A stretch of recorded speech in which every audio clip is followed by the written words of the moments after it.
There is a danger that does not come with noise. It arrives quietly, dressed in admiration, cloaked in compliments, surrounded by 1,000 applauding voices. It does not shout, it whispers. It does not demand, it seduces. And once it enters your life, you rarely see it for what it is. This danger is not outside of you, it rises within, and its sanctuary is the church of ego. Many people think the ego is just arrogance. They imagine the ego as something only the loud, the proud, the boastful carry. But it is more clever than that. It wears many forms. It can appear as confidence, as strength, even as self-love. But deep down it is a mask for fear. It is a defense mechanism, built to protect a fragile sense of identity. And once you start feeding it, it will consume every corner of your life, even your spirituality. The church of ego is not a place you walk into physically. It is a spiritual structure you begin to construct silently within your own mind. It starts small. Perhaps someone praises your growth. Perhaps you achieve something on your journey. Perhaps others begin to notice the peace you carry. And in those moments, if your awareness is not sharp, the ego steps in and whispers, "You are above them now. You are special. You are the light, and they are still in the dark." Slowly, you begin to worship your own reflection. You may still bow, you may still chant, you may still sit in silence, but it is no longer for awakening. It is now for image, for validation, for superiority. This is a subtle trap, and that's what makes it deadly. The ego does not always scream, "I am better than you." Sometimes it softly says, "I have gone deeper than them," or "I am more awakened." But the result is the same. You separate yourself from others. You build walls instead of bridges. And the worst part is that you don't even realize that your spiritual path has become another performance of the self. To sit in the church of ego is to be blind while thinking you see everything. It is to believe that your growth places you above those who are still struggling. But that is not how true wisdom works. True wisdom bows lower the more it grows. It serves more, not less. It judges less, not more. The enlightened ones do not look down upon others. They extend their hands not to boast, but to lift. The ego wants you to be admired. The soul wants you to be real. The ego craves applause. The soul seeks truth. The ego needs others to affirm it. The soul is satisfied in silence. This is why entering the church of ego is so spiritually exhausting. You are constantly trying to maintain an image. You feel that any moment of weakness, any doubt, any mistake must be hidden because the church of ego does not tolerate imperfection. But understand this: perfection is not the goal of the path. Authenticity is. Sincerity is. Honesty is. The moment you begin to feel that you must appear flawless to be worthy of respect, you are no longer on the path of growth. You are on the stage of performance. And this stage, though it may be filled with applause, leaves you empty once the curtain closes. Let me remind you of something simple yet often forgotten. The true master is not the one who speaks the most or knows the most. It is the one who listens the deepest. It is the one who can walk beside both the broken and the whole with equal compassion. The ego cannot do this. The ego always measures, always compares, always needs to feel higher than someone else. But real awakening is not competitive. There is no race. There is no podium. There is no trophy. We must be vigilant. The ego can infiltrate anything, even your most sacred practices. You can meditate, and your ego can turn it into a competition. You can serve, and your ego can make it about being recognized. You can fast, and your ego can make it about being seen as disciplined. That is why awareness is key, not once, not twice, but every day, every breath. Ask yourself, who is this for? Am I acting from love or from a need to be seen? Am I serving to uplift or to be celebrated? Am I sharing wisdom or am I secretly hoping to be praised as wise? These are not comfortable questions, but they are necessary, because in the church of ego, comfort is a trap. It wants you to settle into admiration, not transformation. You see, the path is not supposed to be easy. It is supposed to be purifying. It is meant to break you open, not to boost your pride. And that is why the ego resists it. Because the ego cannot survive in the fire of authenticity. It will burn. It will scream. It will cling. But if you can endure that fire, what remains is not your ego. It is your essence. There is a kind of strength that comes from being unafraid of your weakness. A kind of freedom that arrives when you stop trying to appear invincible. When you can say, I don't know, without shame. When you can say, I failed, without hiding. When you can sit in silence without needing to be admired for it. Then, you are no longer in the church of ego. Then, you are in the temple of truth. The masters of old did not walk around declaring their wisdom. They lived it in silence. Their peace spoke louder than their words. Their humility was their power. Their strength was not in being followed, but in being able to walk alone without losing themselves. This is the kind of person we must aspire to become. But to become that person, you must be willing to dismantle the church of ego within you. Brick by brick, thought by thought. You must question your motivations constantly, not to criticize yourself, but to refine yourself. You must learn to celebrate others without feeling diminished. You must learn to walk in your light without needing it to be brighter than someone else's. The ego says, be the best.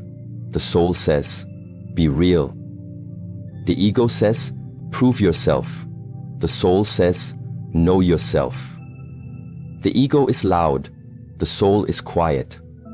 So if you want to know whether you are in the church of ego, listen to your inner voice. Is it driven by anxiety? Does it panic when others are praised? Does it shrink in the presence of those further ahead? Or does it rest in stillness, knowing that everyone is on their own sacred timeline? The journey is long, and the path will always test your humility. You will have moments of pride. You will slip. You will feel better than others at times. That is normal. But what matters is what you do next. Do you remain in that mindset, or do you return to awareness? The awakened one is not flawless. They are simply aware.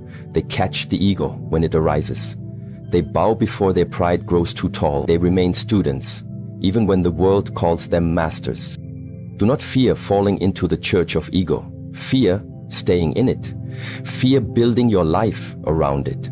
Fear building your identity from it. Because once the applause fades, once the admiration shifts to someone else, you will be left with silence. And if your spirituality was only built on being seen, then that silence will be unbearable. But if your path is built on presence, on sincerity, on quiet truth, then you will welcome the silence. You will sit in it. You will smile in it. Because you are no longer performing, you are simply being. The greatest temple you will ever enter is your own soul. And in that temple, there is no need for applause. There is no need for titles. There is only breath and presence and truth. Let that be your church.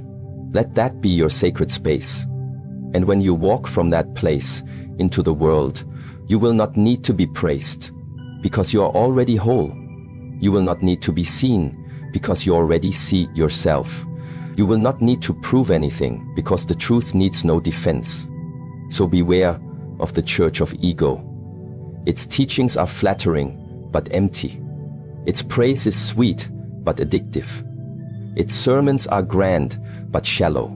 Leave its doors behind and walk toward the quiet, humble, powerful truth of who you really are. There, you will not be admired by many, but you will be free. There is a kind of fear that does not protect you but paralyzes you. It is the kind of fear dressed as holiness. It wears the robes of religion, speaks with the voice of scripture, and yet leaves the heart heavy and the spirit in chains. This fear is not natural. It is planted. taught, repeated. And when it grows, it creates a temple that looks divine, but feels like a prison. That place is what I call the church of fear. When a person is young in spirit, new to the path, open to truth, the soul is soft. It is ready to be molded, and in that tenderness, if the first touch it receives is one of threat, punishment, guilt and shame, it closes. It does not bloom. It folds inward like a flower that senses a storm. Many were not introduced to faith through love. They were introduced to it through warning. Do this or suffer. Think this or be cursed. Question this and you are lost. That is not love. That is control. But fear is a very useful tool if your goal is not transformation but obedience. In the church of fear, your actions are shaped not by understanding but by terror. You begin to believe that you are never enough, that your human struggle is something to be ashamed of, that your pain is punishment, that your emotions are betrayal. And when these ideas take root in your mind, they distort your image of the divine. In this kind of place, God is no longer a source of peace but a force of punishment. You do not pray because you want to connect. You pray because you're scared not to. You don't reflect because you want to grow. You reflect because you're afraid of what might happen if you don't. You don't worship from love. You worship to avoid wrath. Slowly, fear replaces freedom. Guilt replaces grace. Silence becomes suspicion, and the soul becomes silent, not because it is still, but because it is scared. The problem with fear-based spirituality is that it creates an illusion of devotion. You appear dedicated, you appear disciplined, but inside, you are anxious. You are never at rest. You are constantly trying to be perfect, not because you believe you are evolving, but because you fear being punished for not evolving fast enough. In such a place, you stop seeking truth and only seek safety. And truth and safety are not always the same. Let me tell you something you may have forgotten. Real growth does not come from fear. It comes from clarity, from honesty, from confronting the darkness, not avoiding it. And when you are in a spiritual environment that uses fear as its foundation, it is very difficult to grow. Because fear does not allow you to be honest. You cannot admit weakness in such a place. You cannot confess doubt. You cannot be vulnerable. You must always appear strong, convinced, obedient. But what if you're confused? What if you're in pain?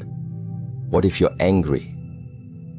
In the church of fear, those emotions are seen as betrayal. So you suppress them, you bury them, you lie to yourself. And a lie, no matter how spiritual it sounds, will always keep you in darkness. The most dangerous part of the church of fear is that it convinces you your chains are your salvation, that your fear is your faith, that your guilt is your guidance. But the soul knows better. Deep inside, it knows it was not created to live in chains.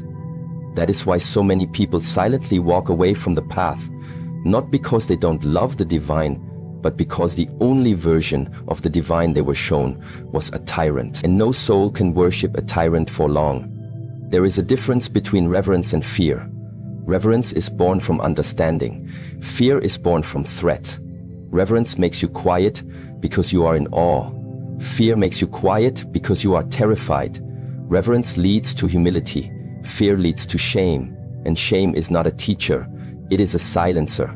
The longer you live in the church of fear, the smaller your soul feels. You begin to believe you are broken beyond healing. You begin to think every misstep is a curse. Every doubt is a sin. Every emotion must be controlled. You stop being a seeker and become a prisoner.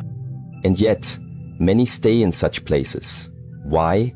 Because fear is familiar. Because guilt feels like devotion when it's all you've ever known. Because breaking away feels like betrayal. But my message is not about rebellion. It is about returning to the truth, returning to the original intention of the path, which is transformation through love, not control through terror. True teachers do not lead by fear, they guide by example. They challenge, but they do not crush. They confront, but they do not condemn. They create space for mistakes. They allow questions. They welcome the raw, unpolished, uncomfortable truth. Because they know that the path is not clean, it is real. And the real path includes doubt, fear, confusion, anger, sorrow, and mess. The path includes falling down, getting up, and falling again. And if you are in a space that only accepts your perfection, it is not a spiritual space. It is a stage. You must ask yourself, is my path teaching me to fear the divine or to love it? Am I being taught to follow out of understanding or out of anxiety? Am I growing in strength or shrinking in shame? These questions are not disrespectful. They are essential. Because the truth does not fear being questioned. Only lies do. The most powerful spiritual journeys I have ever witnessed were not born from fear. They were born from suffering, yes, but also from the courage to ask hard questions. They came from people who dared to doubt what they were told long enough to discover what was true. And in their discovery, they left behind fear and found reverence. They let go of guilt and embraced grace. They stopped hiding their soul and started healing it. Understand this deeply. The divine is not sitting in heaven with a notebook tracking your failures. The divine is not threatened by your questions, your mistakes, your confusion. The divine is not looking to punish you for being human. The divine knows you are learning. The divine watches your struggle with compassion, not condemnation. If your spirituality is teaching you that you must be perfect to be loved, it is not the voice of the divine you are hearing. It is the echo of control. Do not be afraid of questioning what you were taught. Do not be afraid of stepping out of fear-based teachings. Do not let guilt chain you to places your soul has already outgrown. Because in the end, you are responsible for your own awakening. And your awakening will not come through fear. It will come through clarity, through courage, through stepping into spaces that honor your questions, that respect your process, that allow your humanity. You deserve to walk a path where your soul expands, not shrinks, where your tears are not punished, but understood, where your honesty is not silenced, but embraced. That path exists, but you must have the strength to leave the church of fear behind. It will not be easy. You will feel the pull of old guilt. You will feel the judgment of others. You will doubt yourself. But walk anyway. Keep walking, because the deeper truth is waiting. It is softer, it is quieter, but it is real, and it will not control you. It will free you. The church of fear may still exist in the minds of many, but it does not have to exist in yours. You can choose differently. You can believe differently. You can breathe differently. And in that breath, in that shift, you will feel it, a silence that does not come from suppression, but from stillness. A love that does not demand perfection, but meets you exactly where you are. That is the path, that is the truth, and that is the kind of temple your soul was made for. There is a weariness that does not come from effort, but from pretending. A kind of heaviness that settles on the soul when one is constantly performing instead of simply being. This is the fatigue of living inside the church of performance, where the outer show becomes more important than the inner transformation. It is a place where people learn to bow without feeling reverence, to speak words they do not yet understand, and to wear masks so polished that they forget the contours of their real face. In the church of performance, appearance replaces essence. What matters is not who you are becoming, but how you are seen. You learn to move your hands in certain ways, to quote certain texts, to perform rituals, to nod at the right moments. Not because your soul is moved, but because this is the choreography expected of the faithful. And slowly, the sacred becomes staged. The heart that once burned with sincerity now only flickers under the weight of routine. The light remains, but it is dim by repetition that has lost its meaning. There is danger in this kind of place, not because the rituals are wrong, or the teachings are false, but because the intent is no longer aligned with truth. When the performance becomes the goal, the purpose is lost. When you are more concerned with looking spiritual than being sincere, you begin to drift far from the path without even realizing it. You may still carry your sacred books, you may still attend all the gathering, you may still say all the right things.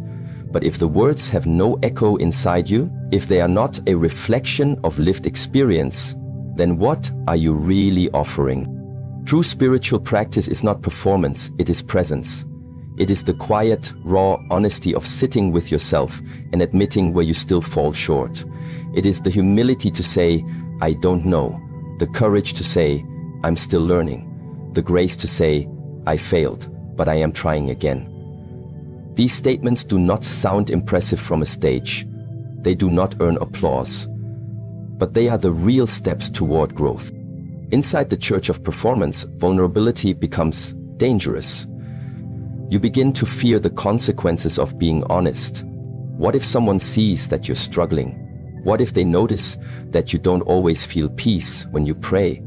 What if they find out that your heart sometimes wanders during your meditations? And so, you hide. You tighten your smile. You deepen your voice. You mimic the language of the awakened. You adjust your posture so that even your silence looks wise. But inside, you are aching for something real. There is nothing wrong with structure or discipline or tradition, but when those things become costumes instead of tools, they harden the heart. They do not lead to awakening. They lead to exhaustion.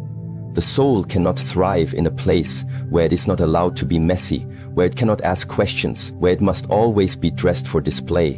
And yet, many people remain in such places because they fear being judged, they fear being called weak, lost, or unfaithful.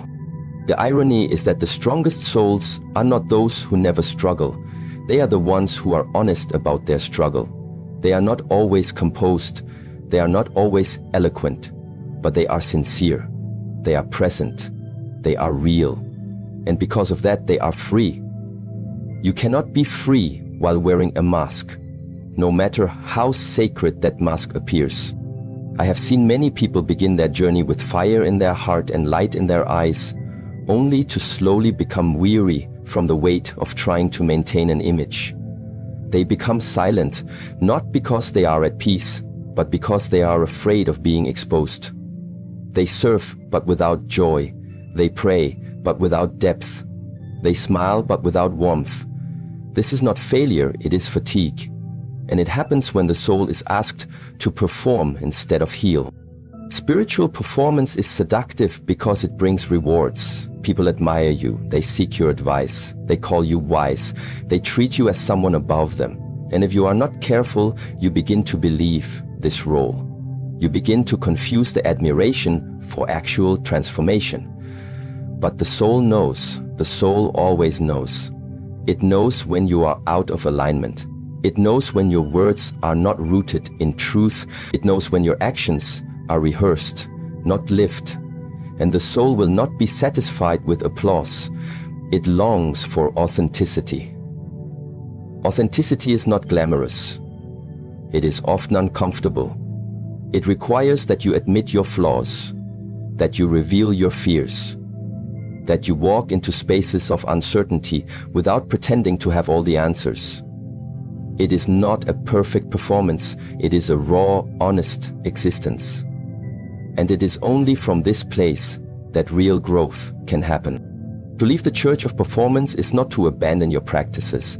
It is to return them to their rightful place, to make them expressions of your inner state, not tools to impress others. It is to pray because your soul longs to connect, not because someone is watching. It is to meditate because your mind needs stillness, not because it makes you look spiritual. It is to serve because your heart overflows with compassion, not because you want to be seen as good. There is a kind of silence that comes from freedom. It is not the silence of fear, but the silence of peace. When you no longer feel the need to be perceived as holy, you can finally be whole. You can laugh again, you can cry again, you can be vulnerable again. And in that space, your soul begins to breathe. Some people will not understand your shift. They may accuse you of falling away. They may say you have lost your discipline, but you will know that you are returning to the essence, returning to the place where the sacred is not staged, but lived. And that return may be lonely at first. It may be quiet, but it will be real. And that reality is worth more than all the applause in the world. The spiritual path is not a show. It is a stripping away of ego, of illusion, of pride. It is not about ascending above others. It is about descending into yourself, into the places you've been afraid to face, into the questions you've been told not to ask, into the wounds you've tried to cover with holy words. That descent is where the real awakening happens, not on stages, not in performances, but in private, painful, personal moments of truth. You do not need to be perfect to be on the path. You only need to be sincere. The divine does not require your performance. It seeks your presence. It does not need your image. It desires your truth. So remove the mask. Step down from the stage. Sit with yourself, honestly, completely.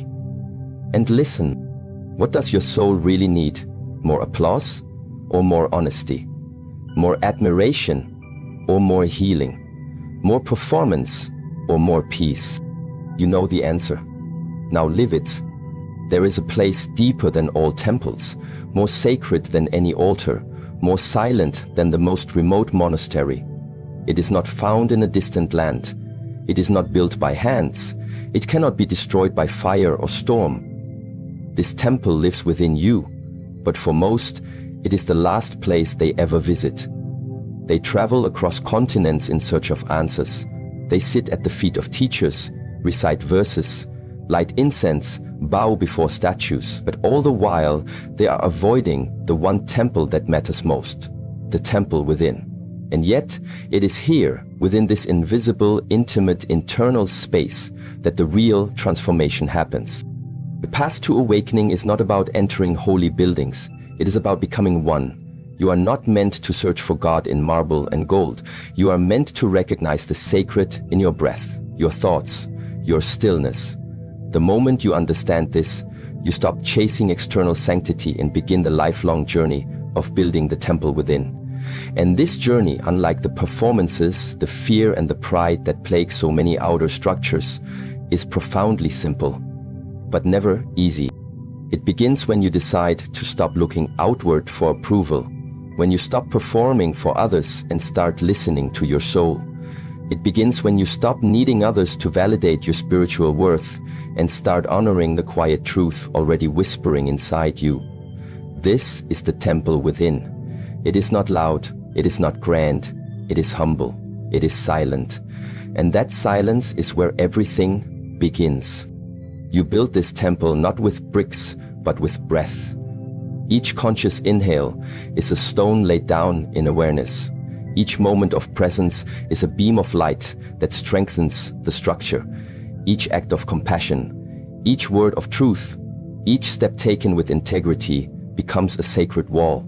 And as you keep building, not for show, not for others, but for your own inner alignment, you begin to notice something shift. The anxiety begins to dissolve. The comparisons lose their power. The fear fades because you are no longer trying to be something, you are becoming yourself. There is no entrance fee to this temple, but there is a price. The price is your illusions, your masks, your pride, your need to be right, your habit of judging others. These must be sacrificed, not once, but again and again, because every day life will test the strength of your temple. Every day ego will try to reclaim it. Every day distractions will pull you outward. And every day you must return, not with violence, not with guilt, but with calm, determined presence. And when you return, when you sit again in stillness, in honesty, you will feel it, the sacred, not as lightning, not as thunder, but as a soft warmth rising in your chest, as a clarity behind your eyes, as a deep knowing that cannot be explained in words, but changes how you walk, how you speak, how you love. This is the presence of the sacred within you. And once you have felt it, you realize no outer temple, can ever replace it. They may inspire you, but they cannot sustain you. That is your work, that is your discipline, that is your calling. The temple within does not demand rituals. It invites authenticity. It does not reward appearances, it honors alignment. And because it is invisible to the world, you must be your own witness. You must walk the path even when no one is watching. You must do the work even when no one applauds. Because this is not a performance. This is devotion. Many ask, how do I know if I am building this temple? The answer is simple. Look at the fruits of your inner life. Are you more patient, more grounded, more honest? Are you less reactive, less hungry for validation, less afraid of silence? Are you able to sit with discomfort without escaping? Are you able to face your pain without blaming others? These are the signs that the foundation of your temple is becoming strong. And what happens when this temple is built? Do angels descend? Do miracles occur? Not always in the way you expect. What happens is quieter, but more powerful. You become unshakable. Not because you never fall, but because you no longer collapse when you do. You become more aware, more present, more alive. You begin to see others not as threats, not as comparisons, not as objects to judge, but as fellow temples, each in different stages of construction. And with that seeing comes compassion. A compassion that is not forced, but flows naturally like water from a hidden spring. The temple within is the only place where true faith lives. Because here, there is no need to pretend, there is no need to impress. Here, you kneel because your soul bows, not because someone told you to. You meditate because you need stillness, not because it makes you appear spiritual. You speak truth because you cannot tolerate lies, not because it wins you followers. Everything becomes real. Everything becomes simple, not easy, but honest. And in that honesty, you are reborn again and again. No teacher can build this temple for you. No book can replace the work of inner construction. No ritual, no matter how ancient, can substitute for the raw sincerity of self-reflection. You must build it, day by day, breath by breath, thought by thought. You must choose presence over distraction, truth over performance, humility over pride, and in doing so you create something eternal, not visible to the eye, but undeniable to the soul. This temple within you is your true home. It is the only place where you are not asked to be anything other than what you are, where you are not measured by your past, your title, your achievements. It is the place where you can cry without shame, where you can fall and rise again, where you can sit in the stillness of your own being and feel, for once, not alone, but whole. The world will always try to pull you back to the surface. It will invite you into the churches of ego, fear, and performance, and sometimes you will walk into them. Sometimes you will forget, you will slip, but that is not failure, that is reminder. Reminder to return, to come back home, to sit again inside yourself, to sweep the floors of your inner temple, to relight the candle of your awareness, to rebuild whatever was broken with presence and patience. You are not just a seeker, you are also the space being sought. You are not just the one knocking, you are the door. You are not just the one praying, you are also the altar. When you understand this, everything changes. You no longer fear the silence. You no longer run from solitude. You embrace them, because you know that in this silence, in this solitude, something sacred is growing. Not outside, but within. And that sacred something is what you were always looking for. Not in the teachings, though they helped guide you. Not in the temples, though they reminded you. Not in the books, though they gave you language. But here, in the unspoken space between breaths, in the stillness behind your thoughts, in the light that never leaves, even when you forget it is there. This is the temple within. Build it, return to it, live in it, and you will never be lost again.